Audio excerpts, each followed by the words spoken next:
two-way trade with a host of Asian countries has become increasingly important for Canada, and especially here in British Columbia. What policies and programs would you propose to maintain and strengthen Canada's economic ties with China, India, and other Asian nations? Mr. Dion. Thank you. First, I would not postpone the gateway. Why Mr. Harper is doing that? The gateway is a window not only for British Columbia, but for Canada as a whole. As a Quebecer, I want this gateway here in British Columbia. Second, since Doha is not working for now, we need to strengthen bilateral agreements. And we have negotiated science and technology partnership agreements with both China and India. I would work on that, and I would develop that. Third, why to cancel Kyoto? These countries are looking for environmental technologies. The clean development mechanism that we saved Canada at the Montreal Conference on Climate Change of the United Nations last December, this mechanism is a way to have a showcase for Canadian technologies in these countries. Thank you, Mr. Dion. Thank you, Mr. Dion. Mr. Brison. Well, Stephane and I were part of the same cabinet that supported Pacific Gateway. Pacific Gateway is fundamental not just to British Columbia and to Western Canada, but to Canada. And it's a critically important project, and we have to keep pressure on the Harper government to continue funding. But beyond that, there's a philosophical difference between us and Stephen Harper on an important issue, and that is China. There's one thing that Richard Nixon and Pierre Trudeau agreed on, and probably only one thing, and that was the opening up of China. And Stephen Harper and George Bush are on a different camp on this. They believe that isolation can work as opposed to engagement. And I believe in economic engagement that will help not only create economic opportunity, but help the people of China create economic opportunities for themselves as well.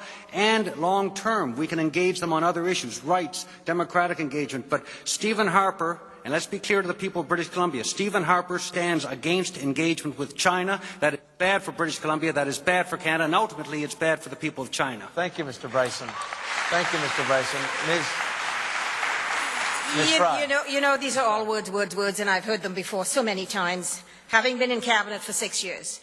Here we are, this country which has the two greatest advantages in the world. We have the Quebec and French fact in which we speak the language and culture of French in this country, which allows us to be members of the Francophonie in Asia that no other nation in the Americas are members of. We also have, through Trudeau's multiculturalism, people who live here who speak the languages and understand the cultures of every nation in the world. And in 1997, I had a study done by the conference board that says that that was our greatest advantage. We should use it and go out and trade. And all we've done is done little trade missions as a one-off thing. We need to develop an immediate and long-term clear strategy with the private sector and with the provinces to go out there now, using our advantage and levering trade right off the bat. Thank you very much. So the discussion is open.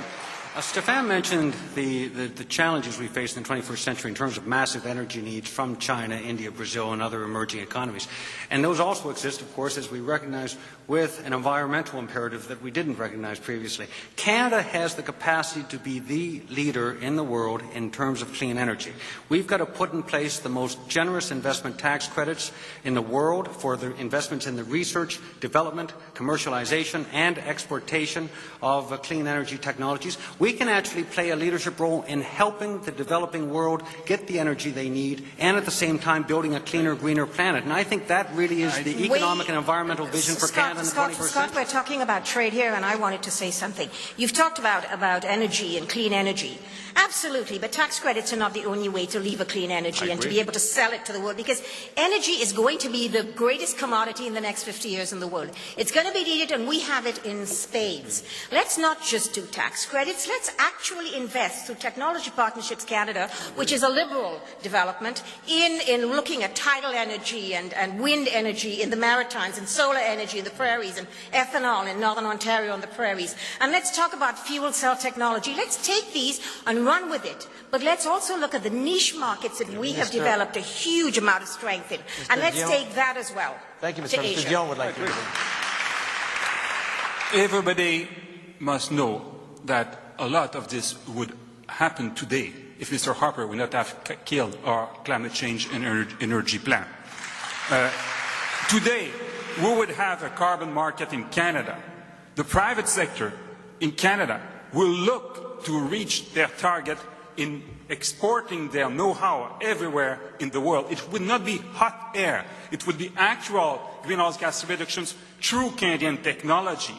And when these countries will have solvable economy, they will be accustomed to work with us and to make money with us. Last point, we should know that today 20% of the mercury which is coming in our lakes and rivers is coming from the coal in China. This is a global issue, and we have a prime minister that has no global understanding. China's building 10 new coal-fired energy plants this year, and we can't ignore this. Stephane's right. But beyond this, the question of whether or not we should be accelerating bilateral trade agreements is an important one, and yes, we should. We should not be putting all our eggs in one basket. It's clear, based on the softwood lumber discussions, we cannot rely on the American Congress to protect our economic interests. We need to take a long-term approach. We need to accelerate the signing of these agreements internationally, and we need to build on the entrepreneurial leadership of our multicultural communities to build natural bridges to the fastest growing economies in the world. Scott, I just wanted to say there is something we're missing here. It's not only about environmental technologies, and you're absolutely right, we need to deal with that. But you know what? We're number one in the world in space.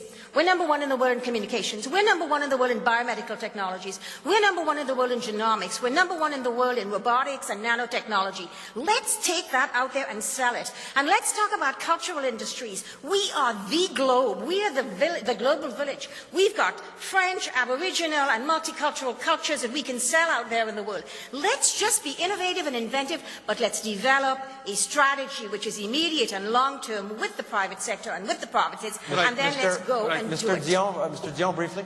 Well, Mr. Brison, I think we all agree. Yeah. Mr. Brison. But there is one point, and I do want the Liberal Party to be strong on this issue, because I don't think British Columbians or Canadians are aware of the philosophical shift in the Department of Foreign Affairs under Peter MacKay and Stephen Harper against strong engagement of China. And I think we have to make Canadians and British Columbians aware of this and ensure that we fight for strong relations with China, both on the economic and ultimately on the democratic engagement as well. Thank you very much. Merci beaucoup.